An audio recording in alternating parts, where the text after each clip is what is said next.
السلام عليكم، انا اخوكم عبد الله طارق، احييكم جميعا. بالبدايه اتمنى نصلي على سيدنا محمد وال محمد. هذه القطه المسكينه كانت بالشارع مرميه وحالتها يرثى لها وتعاني من الفطريات، والفطريات اكلت مقدمه الراس بالكامل. وهنا المسكينه نقلتها للبيت بعد ما كانت بالشارع حالتها تعبانه وتعاني من فطريات وضعف. والحمد لله بديت اعالجها واهتم بها، وهنا استخدمت بخاخ سكافون وتعقيم مخصص للفطريات، وبفضل رب العالمين بدأت تتحسن حالتها. وهنا بدأ الشعر ينمو من منطقة الرأس من جديد. ونصيحة أصدقائي الطيبين، أهم شيء تنظيف المكان اللي يعاني من فطريات بالتعقيم قبل رش الاسكافون. وهنا بعد فترة زمنية من العلاج تحسنت حالتها بالكامل وأزهرت من جديد. وهنا توقعت هي حامل لأن أكثر وقتها تنام وخاملة، نقلتها للفحص سونار وطلعت حامل. النهاية سعيدة، ولدت 4 كتن وتم علاجها بالكامل، صارت بمكان آمن بعد ما كانت بالشارع مرمية وتعاني.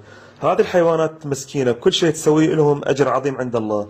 في أمان الله، والله يحفظكم جميعا يا رب.